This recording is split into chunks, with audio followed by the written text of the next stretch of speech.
Hola talentos, espero que se encuentren excelente. Muchísimas gracias por acompañarnos en esta serie de ponencias durante el día de hoy en Businessland at Home. Continuando con la agenda del día, tengo el honor de presentarles a Carla Vázquez, que es licenciada en Derecho con posgrados en Derecho Empresarial y en Derecho Internacional, con más de 20 años de experiencia en el sector público y privado, además de ser cofundadora de Legal Innovation.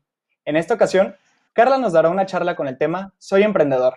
¿Qué opciones tengo para operar legalmente? Adelante, Carla, bienvenida.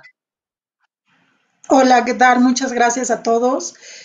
Muchas gracias a Talent por esta invitación. En Legal Innovation siempre estamos buscando espacios para acercarnos pues a toda esta comunidad emprendedora y a todos aquellos que queremos hacer un México mejor. Entonces, muy feliz de participar en este evento. Pues sin más, me gustaría entrar a nuestra presentación y compartirles pues lo que desde nuestro punto de vista como asesores legales creemos que es muy importante que ustedes tengan en la cabeza y que cualquier persona que está buscando hacer un emprendimiento debe conocer. Me gusta iniciar mis charlas con esta frase porque creo que resume de una manera muy adecuada pues toda la dinámica en la que nos encontramos como emprendedores. La creatividad es la inteligencia divirtiéndose y así debe de ser. El emprendedor, por naturaleza, siempre se encuentra en movimiento creativo, buscando, pues teniendo una visión muy clara, misiones bien específicas. Y lo que queremos hacer en Legal Innovation es que este acompañamiento del asesoramiento legal, pues justo vaya de la mano con esta creatividad que los empresarios y los emprendedores van teniendo pues en toda su trayectoria, desde una idea de negocio hasta a lo mejor ya el posicionamiento y un escalamiento, ¿por qué no?, con inversionistas. Aquí le voy. Lo primero que debes de saber como emprendedor, ¿en qué situación te encuentras? No es lo mismo una empresa que a lo mejor me la heredaron mis papás porque ya llegó a un punto en el que ellos quieren pasar la estafeta y entonces empieza un nuevo liderazgo en la empresa. No es lo mismo tampoco que yo tengo un socio en el cual estamos identificando nuevas opciones de negocio, o quizá a lo mejor mi idea ya la llevé a cabo, ya la ejecuté, el mercado respondió maravilloso y entonces estoy buscando a lo mejor opciones de inversión o, por qué no, a lo mejor hasta una compra por parte de una empresa de mi emprendimiento. ¿Qué pasa cuando yo estoy buscando un socio? Es bien importante esta fase y nosotros como asesores legales también queremos incluir pues toda esta estructura organizacional que va acompañando un emprendimiento. Cuando yo decido quién es mi socio y por qué me quiero aliar con él, es casi como un matrimonio, como una pareja, porque necesito alinear con esta persona mi visión, necesito alinear mi visión de lo que estoy pensando de mi negocio y resulta fundamental conocer él cómo ve este negocio y hacia dónde lo quiere potencializar. Y yo, en términos prácticos, pues, ¿qué me mueve más? ¿Me mueve más el aspecto económico? ¿Me mueve más el aspecto profesional? ¿O quizá me mueve más el aspecto intelectual? Esa alineación es fundamental para que empiece pues este camino, este emprendimiento, pues de una manera muy clara para las partes que van a eventualmente formar este nuevo negocio. Entonces, en términos generales, lo que es muy importante es entender en dónde me encuentro. Y una recomendación acá como abogado, es bien importante que tú prepares el camino para que eventualmente evoluciones de un emprendedor a un empresario. Entendemos que todos empezamos pues con una primera idea, íbamos viendo el mercado, si funciona o no, etcétera, pero pensemos en grande. Pensemos que mi negocio puede llegar a funcionar y entonces tiene que llevar toda una estructura, una organización. Sé que los mexicanos por naturaleza somos gente que pues va resolviendo en el camino y quizá pues como se nos van presentando las cosas, pero hay una forma de hacerlo de manera estructurada y organizada. Y lo que nosotros como asesores legales recomendamos es que podemos acompañarlos en ese proceso y y va a ser muy bueno para ustedes que sus ideas, sus proyectos, hacia dónde quieren ir, pues estén respaldados con toda esta lógica jurídica que te tiene que acompañar. Tú no te tienes que adecuar a tu abogado. Tu abogado debe proporcionarte la asesoría específica para lo que tú necesitas. ¿Por dónde empiezo? Bien, identifica en qué etapa te encuentras. Me encuentro en una etapa en la que apenas estoy empezando mi negocio, en una etapa en donde pues creo que es una buena idea, pero todavía no la tengo muy clara, o a lo mejor ya me encuentro en una etapa en donde por alguna circunstancia me aventé en el mercado, no estoy formal, pero quizá mis clientes ya me están pidiendo facturas, ya es importante tener documentado pues toda esta experiencia que quizá he acumulado en el tiempo, pero por haber empezado de manera informal, pues no tengo documentado, no tengo cartas de recomendación y pues ahí quizá la misma necesidad me obliga a ya visualizar hacia dónde quisiera empezar con un tema meramente formal. ¿Qué beneficios puede tener esto? A manera muy práctica y para que todo el mundo lo entendamos. Cuando tú constituyes una empresa, lo que estás protegiendo en términos muy claros es tu patrimonio personal. ¿Por qué? Si tú, como persona física, es decir, yo, Carla Vázquez, ofrezco mis servicios al público como Carla Vázquez, entonces, si llegara a haber alguna contingencia o me demandaran alguna obligación porque mis servicios no cumplieron con ciertos estándares o no cumplieron con lo que yo debí de haber ofrecido, etcétera, cualquier tipo de contingencia económica, Carla Vázquez responde con la totalidad de su patrimonio respecto de esa obligación. Entonces entra mi departamento, entra mi carro, entra todo lo que yo tenga dentro de mi patrimonio a responder por esa obligación. ¿Cuál es la ventaja de hacerlo a través de una estructura empresarial? Bueno, que mi patrimonio se separa del de mi empresa y entonces solamente arriesgo, en términos generales, lo que estoy aportando para esa empresa. No quiere decir que ya me deslindo y que ya no tengo responsabilidades y vaya que sea un mecanismo en el que ya no responda por nada. No, no, no. Pero sí te protege en cierta medida de que tu patrimonio no se vea afectado si tú actuaste de tal manera coincidente con toda la disposición legal, es decir, no provocaste ningún fraude, no provocaste ningún daño, jurídicamente le llamamos, se caería el velo corporativo que te protege cuando constituyes una sociedad. Si es así, tu sociedad te protege de que solamente se responda respecto de contingencias con este patrimonio de la sociedad. Entonces, ¿cuál sería mi próxima pregunta? ¿Qué tipo de empresa me conviene constituir? Si ya vi que quiero separar mi patrimonio del patrimonio personal, bueno, pues el marco jurídico actual nos permite realizar cierto análisis de lo que existe hoy en la normatividad para ver cuál es el mecanismo que más me conviene. Y aquí, en esta diapositiva, lo que les quiero mostrar son los típicos estructuras empresariales que se utilizan para constituir una empresa. La sociedad anónima, que ya todos conocemos, es una SADCB, la sociedad de responsabilidad limitada, una nueva tipo de sociedad que ahorita ya platicaremos, sociedad por acciones simplificadas, y la SAPI y la SAP. De manera muy general, y para que ustedes más o menos tengan como un panorama de para qué me sirven cada una de estas sociedades, yo las catalogaría de acuerdo a mi situación de emprendimiento o de empresario en el que me encuentro. Por ejemplo, una sociedad por acciones simplificadas te funciona muy bien para lanzar una primera idea, para empezar en tu negocio, ya veremos las características, pero es un mecanismo pues bastante claro, muy específico, en el cual podrías iniciar un emprendimiento. No tiene costo, no es necesario que acudas con un notario o con un corredor público, todo lo puedes hacer en la página de tuempresa.gov.mx y prácticamente tú te sientas en tu computadora, eliges tu nombre, te genera tu acta constitutiva, te inscribes en el Registro Público de Comercio, te inscribes en el SAT, te regresan tus firmas, te regresa tu constancia y si quieres, porque sabes que ya vas a tener empleados, podrías generar incluso tu alta en el IMSS y tener tu registro patronal. Todo eso en línea.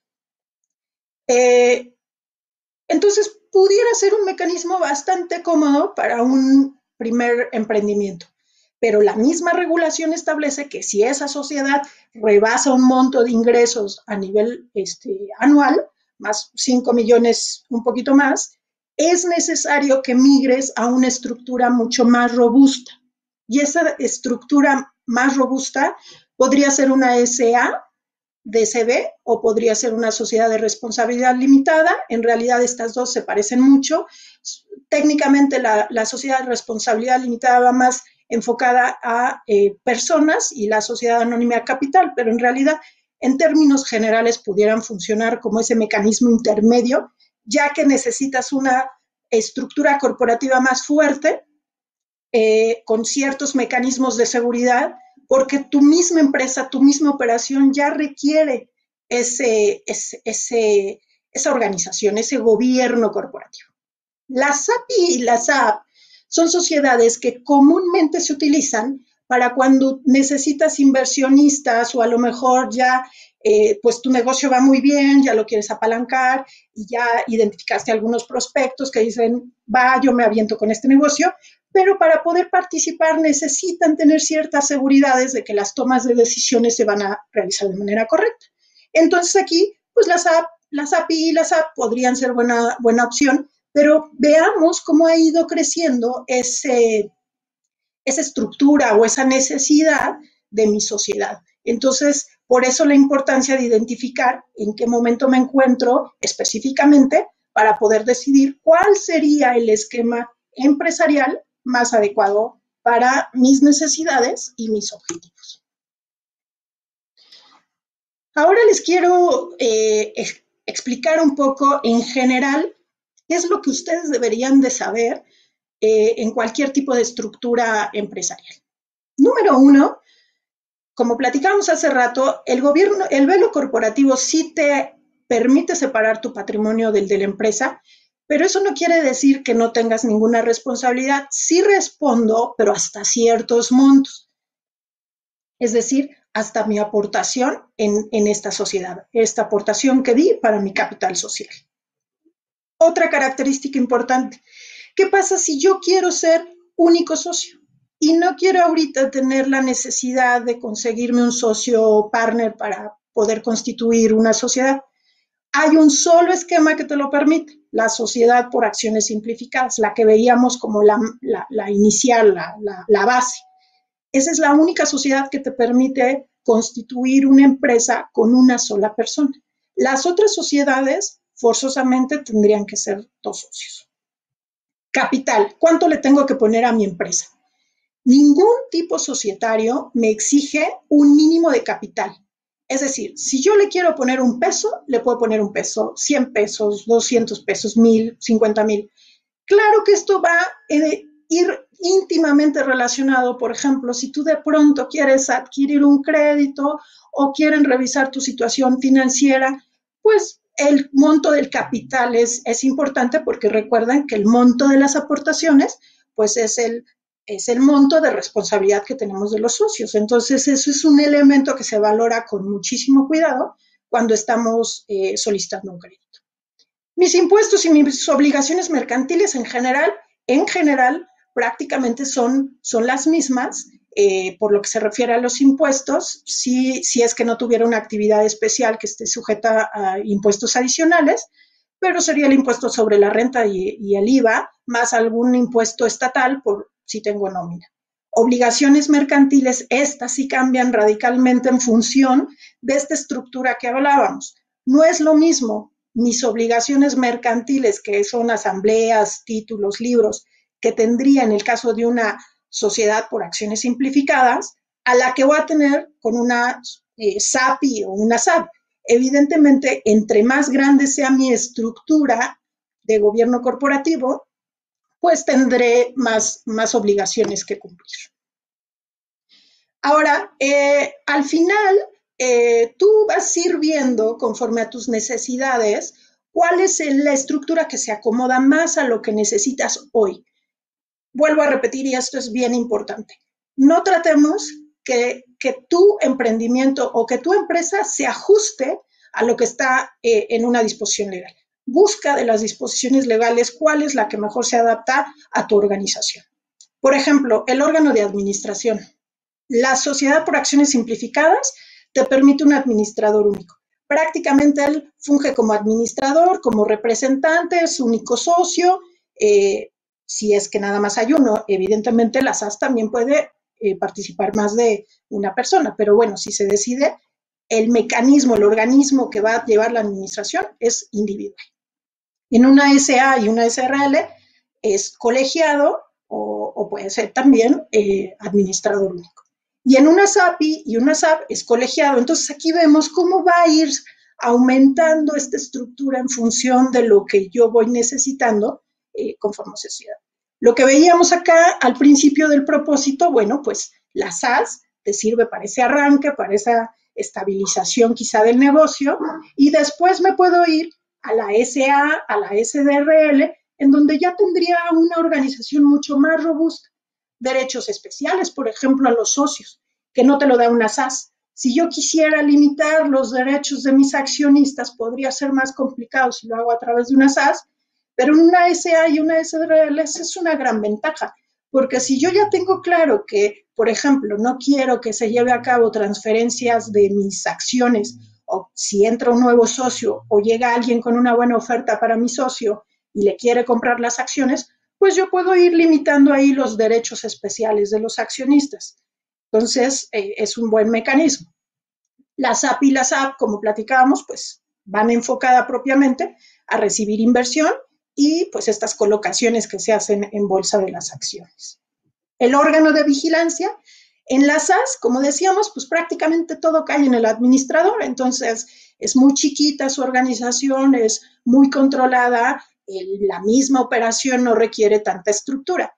En la SA, en la SDR o en la SAPI, pues sí ya va creciendo la operación y pues es necesario contar con un comisario o con un consejo, un organismo colegiado que realice esas funciones de vigilancia. Entonces, evidentemente aquí lo que necesitas ir identificando es cuál es el esquema que más consideras se identifica a tu proceso que estás llevando. Ahora, ¿cómo nosotros como abogados podemos irte acompañando en todo este proceso? Pareciera que el abogado nada más lo necesito para un contrato o lo necesito ya en la última etapa. A mí me gustaría pensar que como abogado estamos fungiendo como ese aliado y ese asesor que te va a ir acompañando en todo este crecimiento e identificación de tu empresa.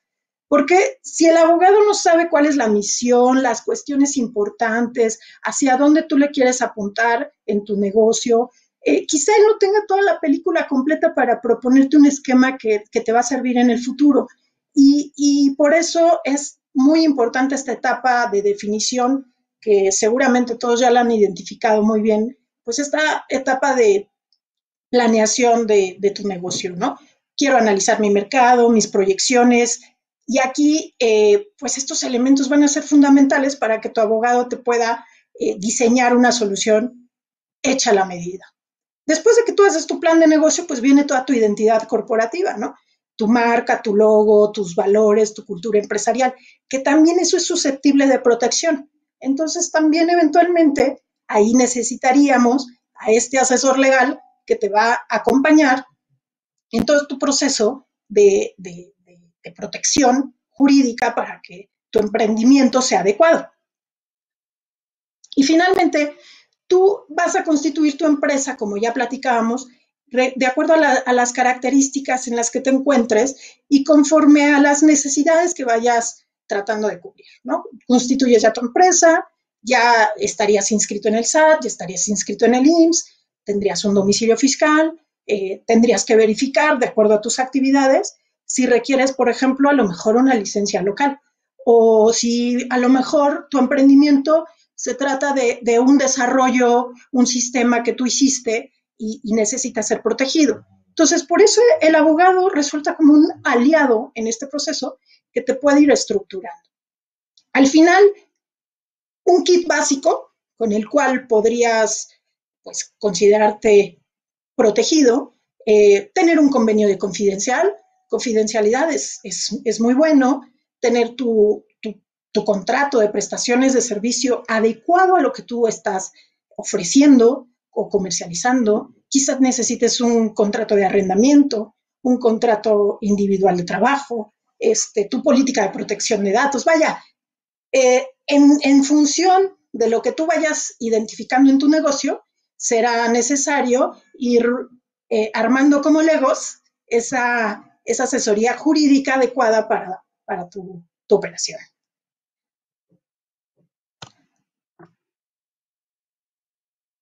Vaya, y en términos generales, ese es el proceso de acompañamiento que nosotros recomendamos. Puedes consultar con cualquier asesor legal y por supuesto que te dé las mejores herramientas, pero no un one fits all, sino algo muy hecho a la medida y con tu visión muy particular de hacia dónde quieres llegar. Estoy viendo aquí algunas preguntas que me gustaría leerlas. Nos preguntan, ¿cuál sería la diferencia entre persona física con actividad empresarial y una SAS? Bueno, la persona física con actividad empresarial, ahí no existe división de patrimonio personal, ahí automáticamente la persona física se está obligando en lo personal, en lo individual, con todo su patrimonio, lo que platicamos. Y la SAS, si la constituye, por ejemplo, esa persona física, sí está dividiendo y separando su patrimonio del personal con el de la empresa. Pero tienen que valorarlo porque también hay diferencias en cuanto a contribuciones. No es la misma tasa que se paga como persona física que como se paga como persona moral. ¿Cuánto puede costar un servicio jurídico para una nueva empresa? Depende qué tipo de servicio jurídico. Y ahí vas a encontrar una infinidad de oferta en el mercado. Hace poco escuchaba que hay más de 2 millones de cédulas de abogados en el país. Yo les recomendaría buscar una asesoría muy específica respecto de su tamaño de empresa y sobre todo si ya tienen identificado pues hacia dónde quieren ir, ¿no? Esto que platicamos. Pero no necesariamente la especialización tiene que ser costosa y eso es lo que nosotros queremos transmitir a toda la comunidad empresarial. Queremos que tengan este brazo fuerte jurídico y que se sientan cómodos y seguros de emprender sin necesidad de incurrir en gastos elevados. Hay otra pregunta. ¿Cómo se elige el nombre de una empresa en una sociedad anónima? Bueno, en realidad, el nombre, denominación o razón social de cualquier sociedad o asociación se solicita vía Internet en un sistema que tiene la Secretaría de Economía. Normalmente pudiera llegar a tardar 48 horas en que te den el nombre.